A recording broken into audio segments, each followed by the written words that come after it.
Ethiopia is full of promise, and we are here for the long term. The operating environment is shifting with the government-led structural reform. Inflation is easing, while GDP growth remains robust, supported by IMF debt restructuring.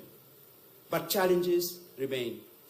Delayed price repair in the wake of currency reforms, especially for industries buying in foreign currency like ourselves, have strained our ability to grow sustainably. In addition, industry pricing has not adjusted to reflect the cost of these reforms, the cost impact of the reforms, forcing players to sell at prices that do not reflect the full cost of offering the service. A recently published World Bank report, which was commissioned by the telecommunication regulator in Ethiopia, the Ethiopia Communication Authority, ECA, lays out the market dynamics in detail and calls for a more harmonized approach to industry issues. We are actively engaging stakeholders to fix the structural and also regulatory gaps and build a more sustainable industry for Ethiopians. We remain resilient, investing prudently, and committed to building a more sustainable digital future for Ethiopia. Let me briefly talk about investing in Ethiopia communities. Ladies and gentlemen, true to our purpose of transforming lives, we've established our foundation in Ethiopia, which is called the Safaricom Ethiopia Foundation. Setting it up before we even break even shows our deep commitment to the communities we serve. Together with our partners, we are supporting education, agriculture, economic empowerment, health, and relief efforts across Ethiopia. This is not just about today, it's about building a lasting impact that will shape Ethiopia's future for generations.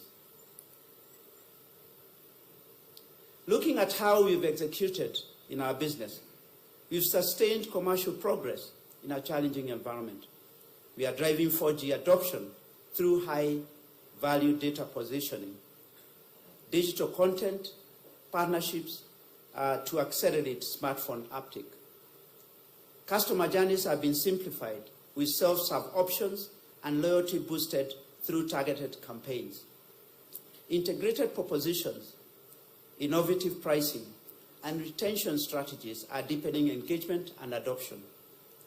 BESH, which is Amharic for plenty, I hope I got this right this time, is a CVM more for more offer platform that is aimed at driving revenue growth, increasing M-Pesa usage, and accelerating customer acquisition and strengthening brand affinity. Let us look at some of the financial numbers. We continue to see strong financial growth despite some headwinds. Safaricom Ethiopia continues to operate in a highly challenging environment despite notable commercial progress and momentum on the key network and commercial KPIs in the first half of this financial year. Notwithstanding these challenges, we demonstrated resilience and growth across business units, achieving the milestone of going beyond 10 million 3-month active customers in just over 2.5 years after commercial launch. On the network side, we are almost 3,300 sites. Ethiopia network capacity is just below half of the size of what we have in Kenya, which signifies the speed at which we have grown our network in that country. This accomplishment underscores our commitment to supporting Ethiopia's digital transformation through inclusive and high-quality mobile connectivity. And then now, what everyone has been waiting for, and all the rest was people waiting for Peter to get to the real information and news. So having taken you through the context of our performance during this period. I'll now summarize our overall financial performance for the group and the two individual businesses. Safaricom Kenya achieved 194 billion Kenya shillings in service revenue. I repeat that, 194 billion Kenya shillings in service revenue, which is a growth of 9.3% year-on-year. Earnings before interest and taxes, which is EBIT, grew 13.1% to 89.5 billion, and net income grew 22.6% to 58.2 billion Kenya shillings. And this came off a high growth in the previous year, which was also double digit. So we are very pleased with the outcome for the Kenya performance. Let's clap for the business. In Ethiopia, currency reforms are starting to create a more liquid market. Losses in our business have reduced by 20% year-on-year to 15.5 billion as the business matures, even as pricing and currency reform challenges persist. It is important to note the bill depreciation against major currencies of both the US dollar and the euro contributed about a third of the Ethiopian net losses. At group level, the growth is very impressive. Service revenue grew by 11.1% to close at 200 billion Kenya shillings. Let's clap for that. I'm sure the people online are clapping more than the people in the room. Should have given them breakfast, Dilip. EBIT, which is earning before interest and tax, jumped 54.5% to 65.2 billion Kenya shillings, and net income grew 52.1% to 42.8 billion Kenya shillings. So as you can imagine, we are very pleased by these strong results in the first half of our Vision 2030 strategy. Let me start off with the customer story. We recorded impressive customer growth across all segments. 1 month active M-Pesa customers increased by 13.3% year over year, adding 2.1 million customers for the first half.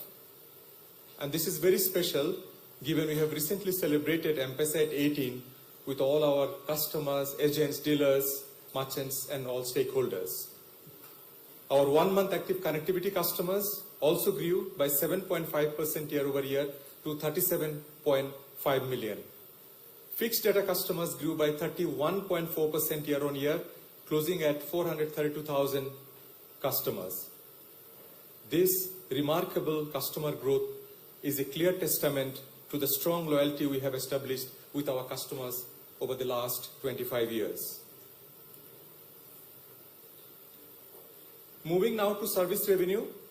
Service revenue grew strongly by 9.3%, as Peter mentioned, on the back of 2 years back-to-back double-digit growth, and driven majorly by double-digit growth in M-Pesa and mobile data revenue. And if you look at the charts on the right, we experienced growth across all segments of revenue. M-Pesa led with a 14% growth year over year, contributing approximately 2/3 of the service revenue growth, and now accounts for 45.4% of service revenue, which is a growth of 1.9 percentage points compared to same period last year. Connectivity business still continues to be the largest segment at 49.6% of service revenue and has grown by 5.3% year over year, driven by strong mobile data performance. Now let's start with M-Pesa performance. The M-Pesa revenue profile continues to evolve with increased contribution from new verticals. Consumer and business payments are of course the major growth drivers, contributing 93% of the growth in M-Pesa revenue, boosted majorly by the robust merchant ecosystem, which I'll talk about shortly in detail. Financial service revenue, which mainly consists of credit, wealth and insurance, grew 14% year over year, the fastest growth recorded in the last 3 years. I'll also talk about that shortly. We have increased our agents' footprint by 20% year over year to over 319,000 agents to ensure that our customers have adequate service touchpoints to their convenience. Total payments revenue, which makes up 74% of M-Pesa revenue, grew by 19% year over year.